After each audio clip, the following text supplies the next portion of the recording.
بے حیائیوں کو کرنا، کھلے عام فحش کو عام کرنا، یہ تمام چیزیں ان کے لیے کیا ہے؟ بالکل کامن ہے، عام ہے۔ آپ نے دیکھا سوشل میڈیا کے ذریعے سے، آپ نے سنا سوشل میڈیا کے ذریعے سے کہ جیسے ہی عیسوی سال کے 12 بجتے ہیں، مکمل ہوتے ہیں، دسمبر کی آخری رات، جنوری کی پہلی رات جو شروع ہوئی، کس طرح سے سمجھیے کہ یہ آتش بازیاں ہوتی ہے، شراب کباب ہوتے ہیں، اور مختلف قسم کے فتنے فسادات ہوتے ہیں۔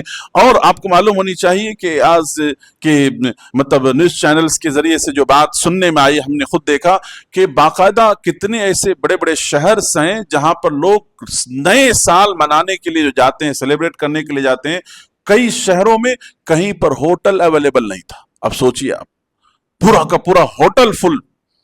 تو یہ چیز جو ہے، ایک تو غیر جن کا اللہ پر ایمان نہیں ہے ان کے لیے تو کوئی بڑی بات نہیں، لیکن اس کے اندر آج ہماری مسلم نوجوانوں کی ایک بڑی تعداد جو ہے ملوث ہے، جو یہود و نصارہ کی تہذیب سے، کلچر سے متاثر ہو کر کے وہ ان تمام چیزوں کو کرنا اپنے لیے فخر سمجھتے ہیں۔ آپ میرے بھائیوں، ہم اور آپ جو ہیں اپنی مسجدوں میں بیٹھ کر کے ممبر و محراب سے ہم توحید اور شرک کے بارے میں تو بڑی بڑی باتیں کرتے ہیں۔ میرے بھائیوں، میرے اس جملے پہ آپ غور کیجئے گا، میں افسوس کے ساتھ یہ بات کہتا ہوں، لیکن ہماری قوم کی مسلم وہ بچے، وہ بچیاں، وہ فیملیز کے مطلب اولاد یا بچے جو کرسچن مشنریوں کے اندر پڑھتے ہیں، معلوم ہے آپ کو 10 دن باقاعدہ کرسچن کی جو کرسمس کی جو تیاریاں ہو رہی تھی، تقریبات ہو رہے تھے، پروگرامز ہو رہے تھے، ہماری قوم کے ہزاروں بچے اس کے اندر شریک ہو رہے ہیں۔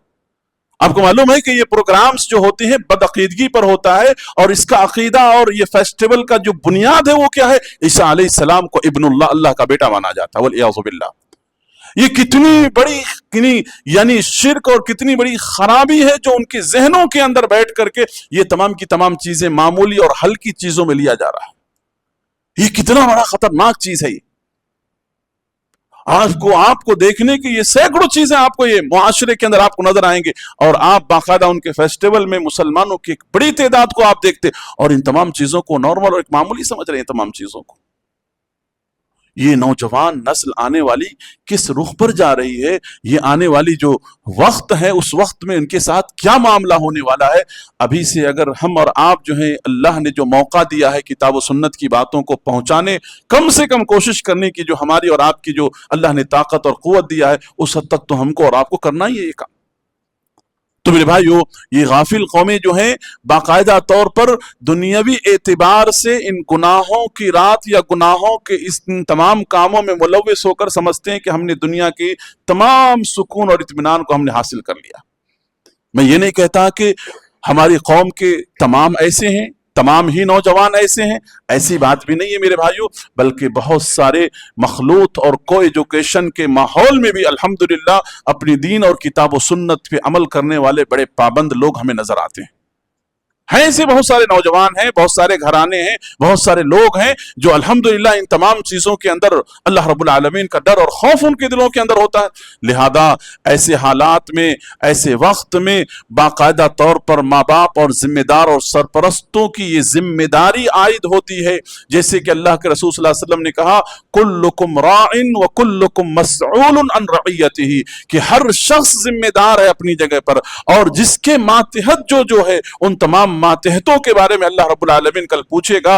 تو اپنی ذمہ داری کو سمجھتے ہوئے، آپ اپنی ذمہ داری کو ادا کرتے ہوئے اپنے اولاد کے اوپر نظر رکھیں، اپنے سے نیچے لوگوں کے اوپر نظر رکھیں کہ ان کا اٹھنا بیٹھنا، ان کا آنا جانا، ان کا نکلنا کہاں ہوتا ہے، کس جگہ ہوتا ہے، کیسے ماحول میں ہوتا ہے، ان تمام چیزوں کے اوپر جائزہ لینا ایک ہماری اور آپ کی ایک ذمہ داری ہے۔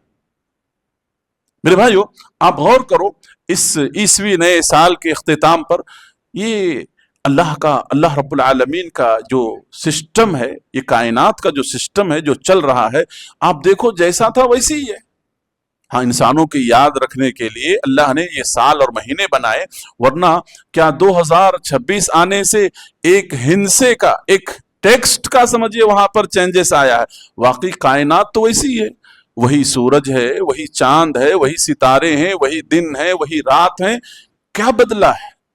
بدلا کچھ نہیں ہے، بدلنا انسان کو ہے، بدلنا ہمارے اندر کی زندگی کو ہے، بدلاؤ ہماری زندگی کے اندر لانا ہے۔ جو کہ کمی اور کوتاہی آپ کے سامنے بیان کی گئی ہے، ورنہ اس کائنات کے اندر جو نظام اور سسٹم چل رہا تھا ویسے ہی چل رہا ہے، اس کے اندر کوئی تبدیلی نہیں آیا۔ کیا سورج کی روشنی میں کم ہو گئی؟ کیا سورج نے دن کے جو 12 گھنٹے تھے اس کے اندر کمی پیدا کر دیا؟ نہیں، سورج چاند کا جو نظام تھا بالکل اسی ٹائم پر اسی کو فالو کر رہے ہیں۔ تو اس کائنات میں بدلا کچھ نہیں ہے، بدلنا ہم کو ہے اور آپ کو ہے، اور اپنی سوچ کو ہے اور اپنے نظریے کو بدلنا ہے، جو اسلام اور اللہ اور اس کے رسول صلی اللہ علیہ وسلم کی تعلیمات جو ایک مومنانہ سوچ کے لیے ایک کارگر اور ایک کامیاب ہے، اس کے تعلق سے ہم کو اور آپ کو فکر مند ہونے کی ضرورت ہے۔ لہذا میرے بھائیو، اللہ تبارک و تعالیٰ سے ہم اور آپ دعا کریں کہ یہ جو سال شروع ہوئے ہیں، اللہ تعالیٰ ساری انسانیت کے حق میں، سارے عالم انسانیت کے حق میں، مومنوں کے حق میں، مسلمانوں کے حق میں اللہ تعالیٰ خیر والا، بھلائی والا بنائے، اور ہر قسم کی شر، مصائب و مشکلات، آفت و آلام، ان تمام چیزوں سے اللہ رب العالمین امت کی اور انسانیت کے اللہ رب العالمین حفاظت فرمائے۔ میرے بھائیو، ہم یہاں پر ایک دوسری بات میں آپ کے سامنے ایک 10 منٹ کے اندر بیان کرنے کی کوشش کروں گا کہ ہم اور آپ جس مہینے سے گزر رہے ہیں، یہ اسلامی سال کا جو مہینہ ہے، رجب کا مہینہ ہے۔ دیکھیے، اسلامی سال کی کب شروعات ہوتی ہے، کب ختم ہوتا ہے، کسی کو نہیں معلوم ہوتا الا ماشاء اللہ، جبکہ ہماری زندگی کے بہت سارے معاملات دینی اعتبار سے جو اسلامی سال سے مہینوں سے لگے ہوئے ہیں، جسے قمری سال کہا جاتا ہے، اسے ہجری سال کہا جاتا ہے، ہمارے دین کے کتنے ایسے حصے ہیں جو ان سے جڑے ہوئے ہیں۔ دیکھیے، رمضان کی شروعات ہمارے کس سے ہوتے ہیں؟ اسلامی مہینوں سے ہوتے ہیں۔ رمضان کا اختتام ہمارے چاند کے اعتبار سے ہوتے ہیں۔ حج کا جو نظام ہے وہ کس سے ہوتے ہیں؟ اسی سے ہوتے ہیں۔ ہمارے نمازوں کا سلسلہ دیکھیے، فجر کی نماز کا وقت، ظہر کی نماز کا وقت، مغرب کی نماز کا، یہ نمازوں کا جو ہمارا وقت ہے، سسٹم ہے، ان تمام چیزوں کا قمری چیزوں سے تعلق ہے۔ مغرب کے بعد جیسے اسلامی دن بدل جاتے ہیں، آپ کو معلوم ہونی چاہیے۔ اسی طرح سے رضاعت کا جو مسئلہ ہے، عورتیں جو دودھ پلاتی ہیں، اس کا جو حساب و کتاب ہے، یہ قمری مہینوں کے اعتبار سے کیا جاتا ہے باقاعدہ طور پر۔ یہ ساری چیزیں ہیں جن چیزوں کا ہم کو علم نہیں ہے۔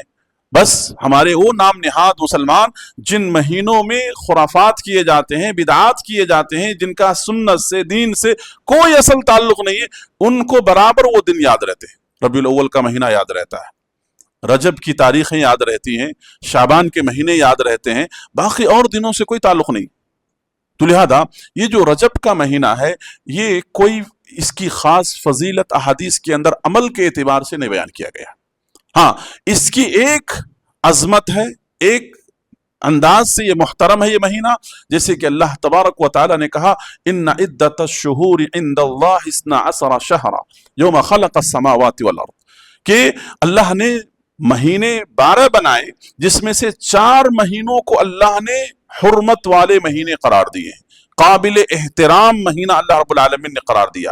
اس میں سے ایک مہینہ رجب کا مہینہ ہے، یہ حرمت والا مہینہ ہے۔ حرمت والے مہینے کا جو ہے عرب کے لوگ بھی بڑا احترام کرتے تھے، یعنی اس مہینے میں جنگ نہیں کرتے، قاتلوں کو قتل نہیں کرتے، اور کسی بھی طرح سے گناہ کے کام نہیں کرتے، ہر گناہ کے کاموں سے اپنے آپ کو روکنے کی کوشش کرتے۔ تو گناہ کے کاموں سے تو ہمیشہ بچنا ہے، لیکن اس مہینے کے اندر خصوصاً ان باتوں کا اہتمام کرتے تھے۔ اللہ کے رسول صلی اللہ علیہ وسلم سے کوئی خاص عمل اس مہینے کے اندر، اللہ کے رسول صلی اللہ علیہ وسلم سے کسی صحیح حدیث سے کوئی عمل ثابت نہیں۔ جیسے کہ اس مہینے کے اندر جیسے کہ رجب کے کنڈے منائے جاتے ہیں والعیاذ باللہ، یا اسی طرح سے صلاۃ الرغائب کے نام سے جو ہے نمازیں پڑھی جاتی ہیں، یا اس مہینے کے اندر جو ہے کچھ خاص قسم کی تسبیحات ہیں جو بیان کی جاتی ہیں یا لوگ پڑھتے ہیں، جس کی بھی کوئی حصل اور کوئی حقیقت نہیں بلکہ موضوع روایات بیان کیے جاتے ہیں۔ یا اسی طرح سے اس مہینے کے اندر جیسے کچھ بتایا جاتا ہے کہ اللہ کے رسول صلی اللہ علیہ وسلم کو جو معراج کرایا گیا، یہ ہے کہ اللہ کے رسول صلی اللہ علیہ وسلم کو معراج کرایا گیا۔ اس معاملے میں علماء کے درمیان اختلاف بھی ہے، اور دن اور تاریخ کے معاملے میں بھی اختلاف ہے، لیکن اس مہینے کے رجب کے اس مہینے میں باقاعدہ طور پر شب معراج منا کر کے پوری رات عبادتیں کی جاتی ہیں۔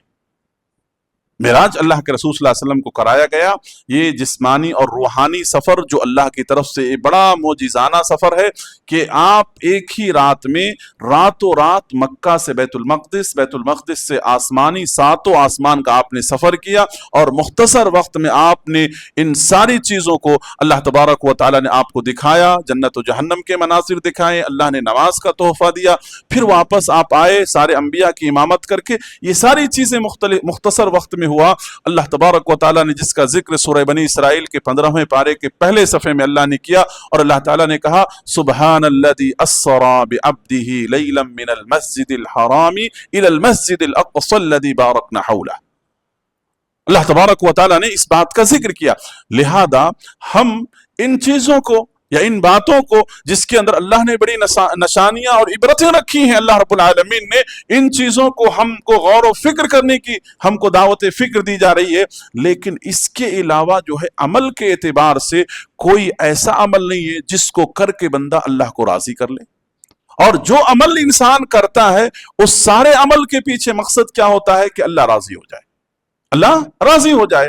اور وہی عمل کرنے سے اللہ راضی ہوگا جس عمل کے تعلق سے ثبوت کتاب و سنت کے اندر موجود ہو، جس عمل کو کہ محمد صلی اللہ علیہ وسلم نے کیا ہو، آپ صلی اللہ علیہ وسلم کی موجودگی میں صحابہ نے کیا ہو. ان سارے اعمال کو ہی کرنے سے اللہ راضی ہوتا ہے. اور جو عمل کہ اللہ کے رسول صلی اللہ علیہ وسلم نے نہ کیا اور دین کو مکمل ہونے کے بعد وہ چیزیں اگر آئی ہے تو وہ دین کا حصہ نہیں ہو سکتا ہے. اللہ تبارک و تعالیٰ نے اعلان کر دیا سورۃ المائدہ کے اندر. اللہ تعالیٰ نے حجۃ الوداع کے موقع پر اللہ نے اس آیت کو نازل کیا. کیا آیت؟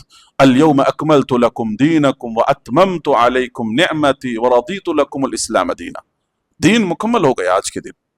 اس کے بعد دین کے اندر رتی برابر کوئی چیز نہ تو اضافہ کیا جائے گا اور نہ تو کوئی چیز کمی کی جائے گی.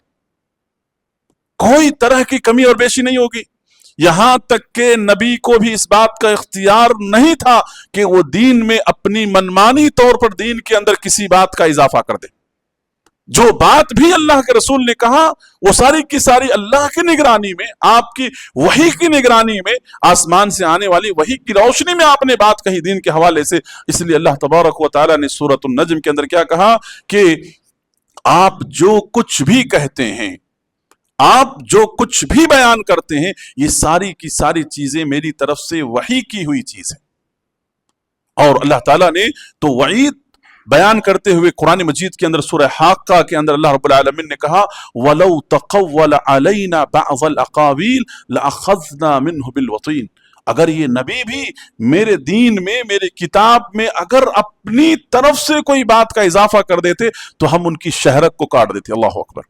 اللہ رب العالمین کہہ رہے ہیں.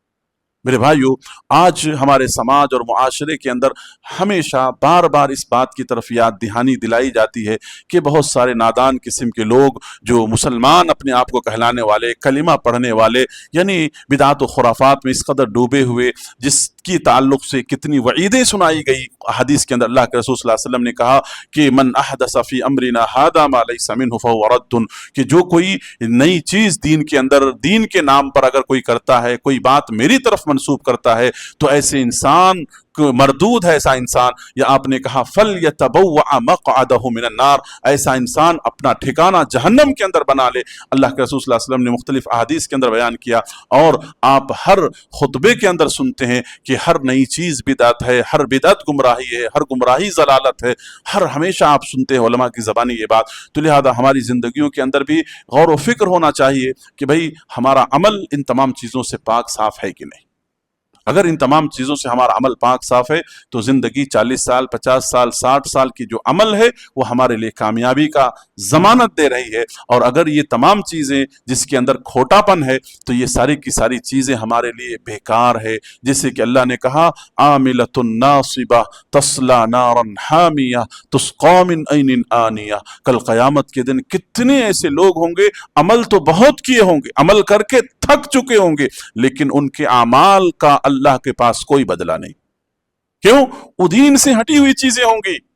شریعت جو اللہ تعالیٰ نے نازل کیا اس کے مطابق نہیں ہوگا. اس لیے اللہ تعالیٰ نے سورہ فرقان کے اندر کہا وَقَدِمْنَا إِلَى مَا عَمِلُوا مِنْ عَمَلٍ فَجْعَلْنَاهُ هَبَاءً مَنْثُورًا، کتنے ایسے لوگ ہوں گے جن کے اعمال کو اللہ ہواؤں میں اڑا دے گا۔ سوچو اگر یہ چیز یا یہ معاملہ ہمارے ساتھ ہو تو زندگی دنیا میں گزارنے کا اور عمل کرنے کا کیا فائدہ؟ وہاں افسوس کرنے کا بھی کوئی فائدہ نہیں، دوبارہ چانس ملنے والا بھی نہیں، دوبارہ زندگی ملنے والی بھی نہیں ہے، بلکہ وہاں کا فیصلہ آخری فیصلہ۔ تو لہذا ان تمام چیزوں کو جب کتاب و سنت میں واضح طور پر صاف طور پر بیان کر دیا گیا ہے تو عقل مند وہی ہے، مثالی مومن وہی ہے جو اپنی زندگی کا جائزہ لیتا ہے اور جائزہ لے کر کے اپنے آپ کا محاسبہ کر کے اپنی زندگی کو بہتر کتاب و سنت کے مطابق بنانے کی کوشش کرتا ہے۔ لہذا ہم انہی ساری باتوں پر اپنی بات کو ختم کرتے ہوئے اللہ تبارک و تعالیٰ سے ہم دعا کرتے ہیں کہ رب العالمین جو زندگی اللہ تعالیٰ نے نئے سال کی شکل میں اور بھی اللہ تبارک و تعالیٰ نے جو دیا ہے، اس کی ہم کو آپ کو قدر کرنے، بہتر عمل کرنے کی اللہ ہم کو توفیق دے۔ ہر قسم کی کوتاہی سے، ہر قسم کی کتاب و سنت کی خلاف ورزی سے اللہ تبارک و تعالیٰ ہم تمام کی حفاظت فرمائے۔ اور آخری بات یہ ہے کہ میرے بھائیو، سلف صالحین کا یہ طریقہ رہا ہے اور ان کی دعائیں رہی ہیں۔ انشاءاللہ اس پر مستقل طور پر اس ٹاپک پہ بات کی جائے گی، لیکن یاد دہانی کے لیے میں یہ بات کہہ رہا ہوں کہ خصوصاً رمضان مبارک کے بابرکت مہینے کی آمد اور اس کو پانے کے لیے اللہ سے دعائیں ہونی چاہیے، سمجھے ابھی سے دعائیں ہونی چاہیے۔ سلف صالحین 6 مہینہ پہلے سے اللہ سے دعائیں کرتے تھے، تو لہذا ہمارے پاس بھی بالکل قریب ہے، تقریباً 45 ڈیز رہ گئے ہیں۔ اللہ سے دعا کریں کہ اللہ رمضان کا مہینہ ہم کو عطا کر، رمضان کی برکتیں نصیب کر، رمضان کے روزے اور اس کی قیام عبادتیں ہم کو نصیب کر۔ اللہ سے بار بار ہم کو آپ کو دعا کرنی چاہیے۔ کتنے ایسے لوگ ہیں جو آپ دیکھیں گے اس سے پہلے تھے، آج وہ ہمارے درمیان نہیں ہیں، اور معلوم نہیں کہ رمضان شروع ہونے تک ہم میں سے کون اس وقت تک زندہ رہے گا نہیں رہے گا، یہ بھی نہیں معلوم ہے ہمیں۔ تو لہذا اللہ سے بار بار یہ مطالبہ کرنا، دعا کرنا کہ ایمان اور یقین کے ساتھ اس مہینے کو اللہ تو نصیب فرما۔ تو رمضان المبارک کے تعلق سے دعا کریں، اللہ سے ہماری بھی دعا ہے کہ اللہ تعالی ہم تمام کو رمضان کی سعادتیں، برکتیں اور مغفرت، ساری کی ساری چیزیں اللہ تعالی ہم تمام کو نصیب فرما، اور ہر طرح کی ان کاموں کو اللہ انجام دینے کی توفیق دے جس سے اللہ راضی ہوتا ہو، اللہ خوش ہوتا ہو، اور ہم اور آپ جنت کے مستحق ہوتے ہوں، اور ہر اس کام سے اللہ ہم تمام کی حفاظت فرما جس سے اللہ ناراض ہوتا ہے اور انسان جہنم کا مستحق بنتا ہے۔ آمین۔ اقول قولی ھذا استغفر اللہ لی ولکم، والسلام علیکم ورحمۃ اللہ وبرکاتہ۔ سبحانک اللہم وبحمدک، اشہد ان لا الہ الا انت۔